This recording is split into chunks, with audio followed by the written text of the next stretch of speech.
De nouveau, on va continuer dans cette vidéo une série d'exercices sur les deux chapitres, concernant les deux premiers chapitres. Cet exercice, il ressemble un peu au précédent, mais ce qui est intéressant dans cet exercice, c'est le mécanisme de dopage chez les sportifs, surtout les spécialistes, et comment ces substances agissent pour augmenter le rendement des athlètes. Bon, l'énoncé de l'exercice, il dit le PO.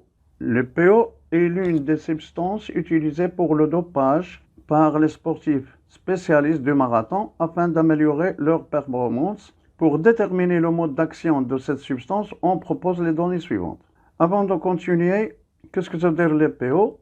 Le PO, c'est une hormone fabriquée par les reins. Le PO, c'est l'érythroprotéine. Nous avons dit qu'il est fabriqué par les reins, et elle est de nature glycoprotéique. C'est une cytokine qui agit au niveau de la moelle épinière pour stimuler la fabrication de l'hémoglobine et des globules rouges. Donc, c'est une hormone qui agit au niveau de la moelle osseuse pour augmenter la fabrication de l'hémoglobine et des globules rouges. On continue l'exercice. Le muscle squelettique est formé de deux types de fibres, 1 et 2, dont le nombre est différent chez les sportifs selon leur spécialité. Document 1, figure 1, présente quelles caractéristiques des fibres les plus abondantes chez les sportifs des courses de longue ou courte distance. Document 1, figure 2, présente le rôle de deux enzymes musculaires, LDH et MDH, caractéristiques des fibres musculaires. L'enzyme MDH, c'est le malate déshydrogénase et l'enzyme lactate déshydrogénase. Bon, le document 1, on a un tableau figure 1 et on a des données, des réactions qui se trouvent dans le document, dans la figure 2. En plus, le document 2 nous montre l'une des utilisations de l'EPO dans le domaine médical. Dans le cadre, document 2 dit, dans le cadre de traitement de l'hépatite, le docteur prescrit à ses patients un médicament, la ribavirine. Ce médicament peut causer des effets secondaires comme l'anémie due à une diminution du nombre de globules rouges. Pour éviter cet effet secondaire, le médecin conseille à ses malades de prendre la ribavirine accompagnée de l'EPO. Question 1. Exploitez les figures 1 et 2 du document 1 pour déterminer le rôle de LDH et MDH en précisant le lieu de leur action dans la cellule. Bon, concernant cette première question, déterminer le rôle de chaque enzyme MDH et LDH en précisant le lieu de leur action dans la cellule. Bon, dans la figure 2 du document 1, nous avons dit qu'on a des réactions. On a l'acide pyruvique. En présence de l'enzyme MDH, en présence des molécules d'eau, on a réduction des transporteurs d'hydrogène et nous donne du dioxyde de carbone. En présence de LDH, l'acide pyruvique se transforme en acide lactique en provoquant l'oxydation des transporteurs d'hydrogène. Bon, avant, on doit exploiter la figure 1, les données de la figure 1, et en même temps les données de la figure 2, pour déterminer le rôle de ces deux enzymes. Premièrement, à partir du document 1, on a des fibres de type 1 et des fibres de type 2. Et on a les propriétés des fibres 1 et 2. On constate que chacune de ces deux fibres ont des propriétés différentes. Donc, à partir du document 1, figure 1, pour les fibres de type 1, on constate qu'ils sont riches en mitochondries, en nombre de capillaires sanguins entourant les fibres, et on a ici une forte concentration de l'enzyme MDH et une faible concentration de l'enzyme LDH. L'enzyme MDH, d'après la figure 2, il catalyse l'oxydation de l'acide pyruvique pour donner du CO2 et la réduction des transporteurs d'hydrogène. Ceci se passe au niveau de la matrice mitochondriale. Pour le type 2, les fibres musculaires de type 2, de la figure 1, On constate une faible concentration en faible sanguin et en mitochondries, une forte concentration de l'enzyme LDH. Ce dernier, d'après la figure 2, catalyse l'acide pyruvique en acide lactique. Et bien sûr, ceci se passe précisément au niveau du hyaloplasme. Donc, l'enzyme MDH agit au niveau de la matrice mitochondriale et l'enzyme LDH agit au niveau du hyaloplasme. Voilà la réponse pour la question. Question 2, question 1b plutôt.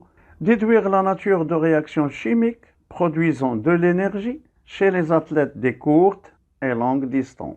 Même chose d'après les constatations, d'après les données du document 1, figure 1 et 2, on va arriver à répondre à cette question. D'après la figure 1, document 1, on voit que les fibres, répète un peu, on voit que les fibres de type 1 sont riches en mitochondries, en capillaires sanguins, en enzymes MDH. Donc, ces athlètes de grande distance, chez ces athlètes de grande distance, les réactions intervenant dans la production de l'énergie sont les réactions aérobiques, c'est-à-dire oxydation respiratoire ou respiration. Donc, ces athlètes puisent leur énergie de la respiration et qui ont des fibres musculaires de type 1 très abondantes. Par contre, chez les athlètes de courte distance, on constate qu'ils ont une abondance de fibres musculaires de type 2 et qu'ils sont pauvres en capillaires sanguins, en mitochondries, mais une forte concentration de l'enzyme LDH, la lactate déshydrogénase, qui catalyse l'acide pyruvique en acide lactique. Bien sûr, ces réactions, c'est la fermentation lactique qui se passe dans l'hyaloplasme. Donc, chez ces athlètes, les réactions produisant de l'énergie sont des réactions anaérobiques, fermentation lactique. Maintenant, la deuxième question concernant le PO. En se basant sur les données du document 2 et les données précédentes, expliquez le mode d'action de l'EPO sur les performances des athlètes de grande distance.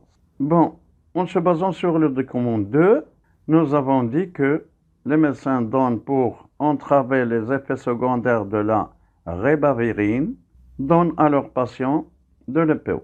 L'EPO induit l'augmentation, nous avons dit que l'EPO, l'érythroprotéine, elle induit l'augmentation du nombre de globules rouges, d'hémoglobine, nombre de globules rouges, et par conséquent, elle augmente l'approvisionnement des fibres musculaires en oxygène. D'où plus de mitochondries seront stimulées, et par conséquent, l'activation de la chaîne respiratoire qui entraîne la production d'une grande quantité d'ATP, et par conséquent, l'amélioration de performance de grande chez les hommes. Et voilà comment le PO agit pour augmenter les performances des athlètes. Bon, voilà tout ce qui concerne cet exercice. Maintenant, nous allons voir un bac de 2019, option française internationale. Une parenthèse, grosso modo, la plupart des exercices concernant ces deux chapitres se ressemblent. Question de chaîne respiratoire, respiration, fermentation, etc., etc., tout simplement. Bon, l'exercice posé dans ce bac dit, afin d'étudier la relation entre les réactions responsables de la consommation d'oxygène et la libération d'énergie au niveau des muscles, on suggère les données suivantes. Lors des compétitions dans les zones de haute altitude, les performances physiques des athlètes exerçant dans les zones de basse altitude sa faiblesse. Afin de déterminer les causes de cette baisse de rendement physique, une étude a été réalisée pour suivre l'évolution des records de marathon en fonction de l'altitude par rapport au niveau de la mer. Le tableau document 1 montre les résultats obtenus. On a le marathon de Rabat, marathon de Colorado, marathon de Mexico, marathon de La Paz, en Bolivie. On a l'altitude par rapport au niveau de la mer. On a la pression partielle d'oxygène au millimètre de mercure. On a le record enregistré. Ce tableau est devant vos yeux. Première question, en vous basant sur le document 1, décrivez les variations des records enregistrés en fonction de l'altitude.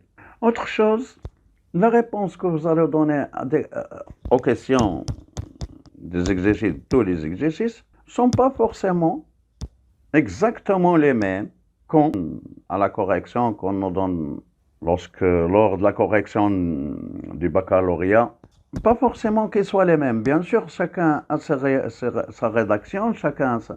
Mais le plus important, c'est que la réponse doit contenir ce qu'on appelle les mots-clés, qui nous montrent que l'élève a bien compris. Elle répond que sa réponse est bien juste à la question concerne. Tout simple.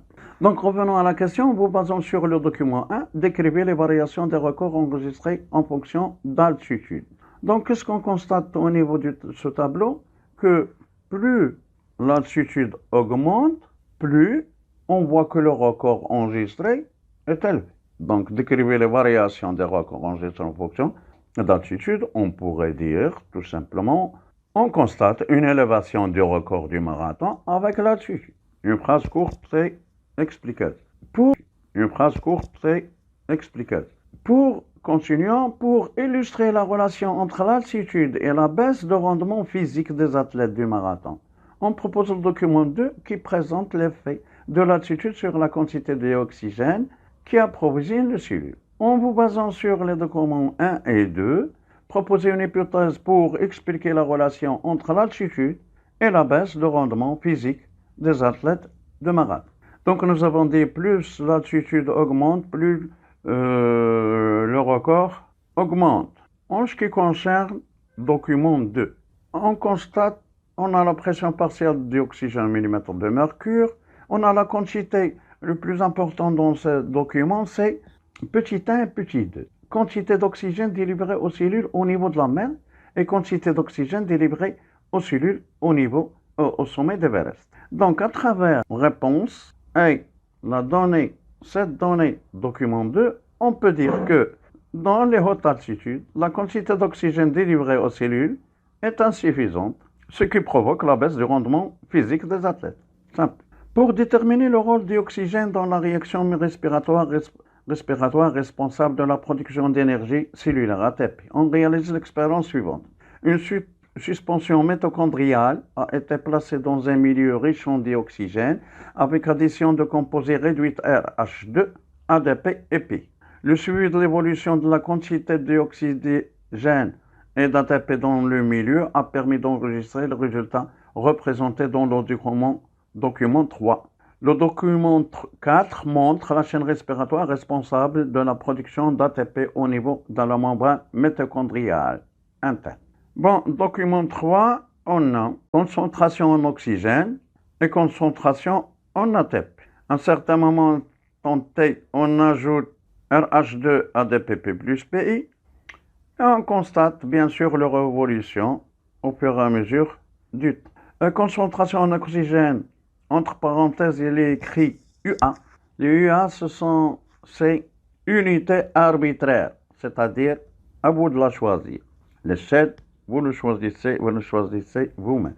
C'est ça ce que ça veut dire UA, unité arbitraire. Bon, question 3. En vous basant sur les documents 3 et 4, montrez la relation entre dioxygène et la production d'énergie cellulaire ATP.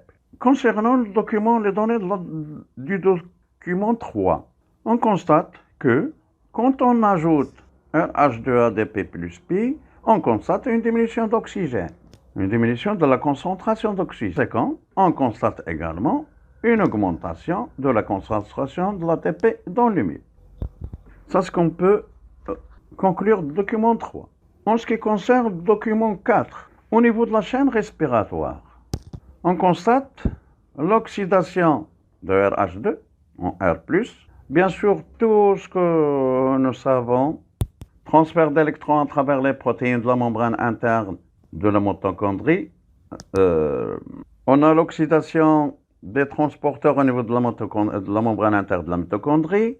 On a des protons H+, qui vont de la matrice vers la membrane intermembranaire et formation d'un gradient de protons qui sera utilisé, comme nous le savons, utilisé par les pédoncules sphériques pour la production d'ATP. On a également les pédoncules sphériques pour la production d'ATP. On a également une réduction d'oxygène et la formation d'E. C'est ce qu'on pourrait conclure ou bien tirer de document 4. Et en répondant à la question 3. Question 4. En vous basant sur ce qui précède, vérifiez l'hypothèse proposée dans votre réponse de la question 2. Question 2, dites, la réponse de la question 2, ça veut dire que dans les hautes altitudes, la quantité d'oxygène délivrée aux cellules est insuffisante et par conséquent, ça, c'est ce qui provoque la baisse du rendement physique des athlètes. Donc, vérifiez l'hypothèse proposée dans votre réponse de la question 2 pour surmonter la baisse de rendement physique des athlètes lors de la participation aux compétitions sportives dans les hautes altitudes. Les préparateurs physiques des athlètes ont recours à l'entraînement dans les régions de haute précède les compétitions. Le document 5 présente les résultats des analyses effectuées chez ces jeunes athlètes avant et après des entraînements dans la région de La Paz en Bolivie.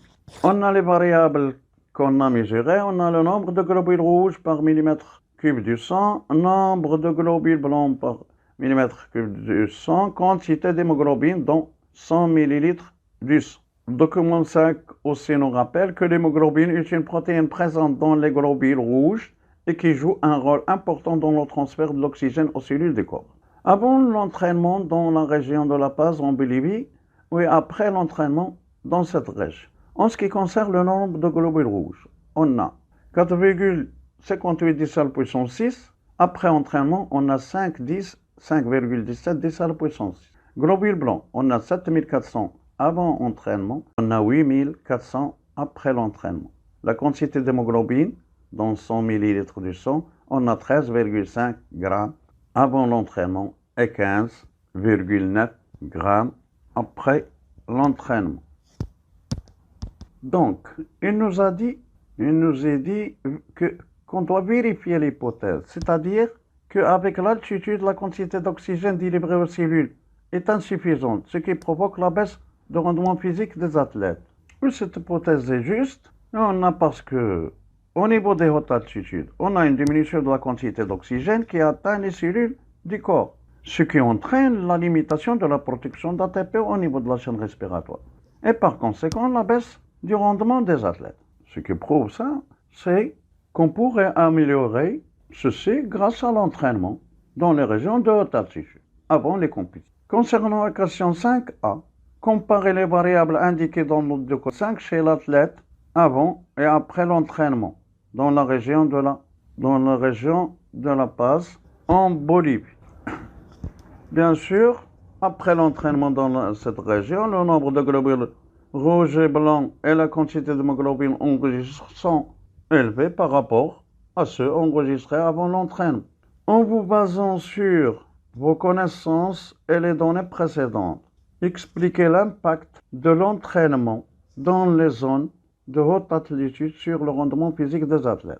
L'entraînement dans les régions de haute altitude entraîne bien sûr, comme le montre le tableau 5, une augmentation du nombre de globules rouges et donc de la quantité d'hémoglobine, ce qui approvisionne les cellules avec une quantité importante d'oxygène.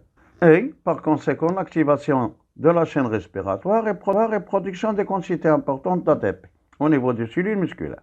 D'où ce qui améliore le rendement physique des athlètes. Donc si on veut améliorer le rendement des athlètes, on doit leur procurer plus d'oxygène pour que la chaîne respiratoire s'active et par conséquent production d'une grande quantité d'ATP au niveau des cellules musculaires et ainsi on améliore le rendement physique des athlètes. Voilà en ce qui concerne la partie concernant ces deux chapitres au niveau ou bien donné dans ce bac. Bon, je crois aussi qu'on va terminer cette vidéo sur cet exercice et j'espère que ces exercices vous seront utiles comme exemple, mais n'oubliez pas qu'il faut travailler beaucoup d'exercices pour tous les chapitres. Et n'oubliez pas aussi qu'il faut toujours avoir le cours, votre cours. Il faut toujours bien assimiler votre cours. Sinon, vous ne pourrez pas répondre à vos exercices. Bon courage et n'oubliez pas